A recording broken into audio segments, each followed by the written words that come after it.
Hello, Ryan. I'm glad that you watched Forks Over Knives. I think that's a great introduction to spark some awareness into being more conscious about what you're eating and where your food comes from and how it affects your health, as well as the sustainability of our planet. You asked about my local market. We shop mostly at a store called Yauco, which is basically like Safeway. It's structured like a Western-style grocery store with produce on the perimeter and more processed foods on the interior. It's about a 5-minute walk there, so we go at least 3 times a week, so it's easy to keep fresh food in the house, and it's a nice excuse to go for a short walk. You asked about my refrigerator. It's about 5 feet tall, and it's appropriate for a full family here, and it's probably more of a two-person size in the US. I think generally the capitalistic West is more concerned with quantity, whereas the East, especially the densely populated areas, are concerned with quality and practicality. That's awesome that you will do the Daniel fast. It's really impressive to go a full 3 weeks with such limitations. I'll set a goal of my own for February, since Ayang and I will make a few mini vacations around Japan this January, and we are certainly food-centered tourists. Okay, you asked about my college experience, mainly about the comparison between the University of Oregon and Central Oregon Community College. For my undergrad, I spent about 3 years at U of O and 2 years at COCC. So first, I'll mention some of the pros of Oregon, or what you're likely to find at a bigger university. There's more social opportunities, a greater variety of classes, clubs, activities, humans on campus, restaurants, cafes, and choices. If you like a huge menu of possible options, Oregon certainly has that.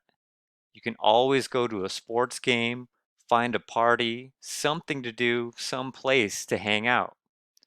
It's bigger, better, brighter, bolder, and louder. It would be very hard to be bored at a big university.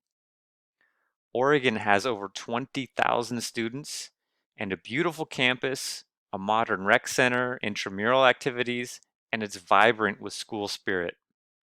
The energy is usually palpable. So the best benefit of a big school is the sheer number of choices and opportunities, especially for interacting with other students. Some of the negatives for Oregon, for me, include the constant stimulation. Everyone was always doing something and partying and attending events, and it was hard to just enjoy some downtime without some fear of missing out. The constant stimulation was hard to escape, and I don't really fit in with the fraternity sorority lifestyle. Tuition was about 4 times as much as COCC, I believe.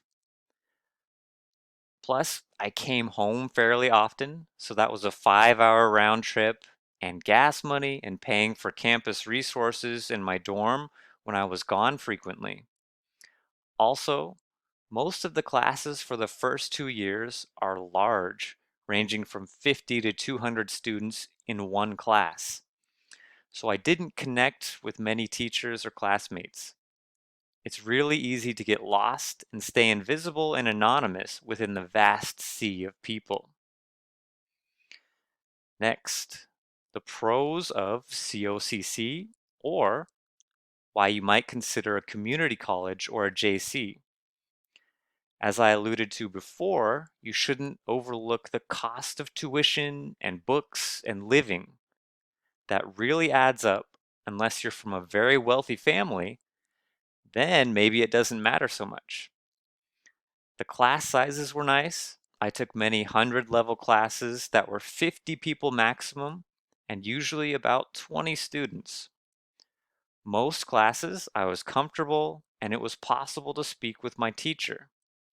It felt a lot like high school without any pressure to be cool or feeling self-conscious. The instructors were hit and miss, some amazing and some not so good, but the same could be said for Oregon. The academic standards were a little lower, but not dramatically, so I could pass my required classes a bit more smoothly.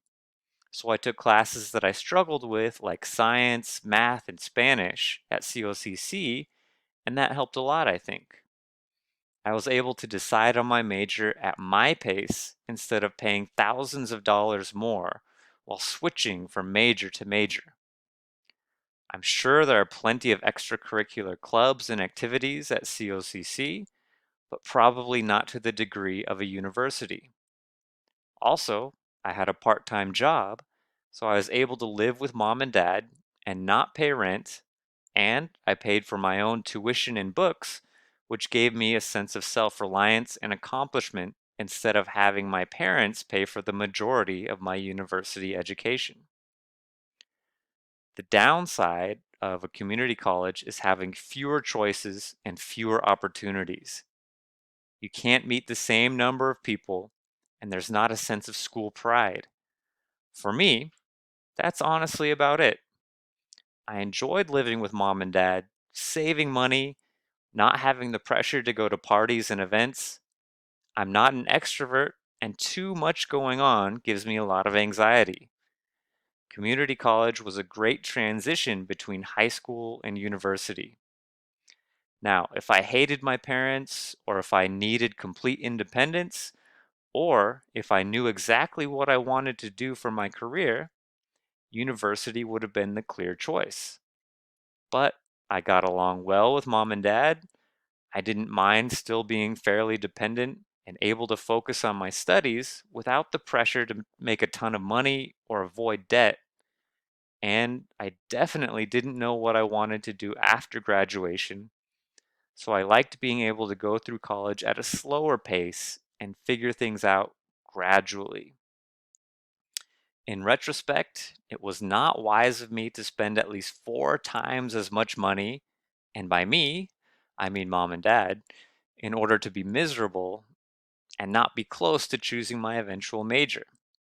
I probably should have gone to COCC for my first 2 years, then take a broader look at other universities, other majors, and even other countries.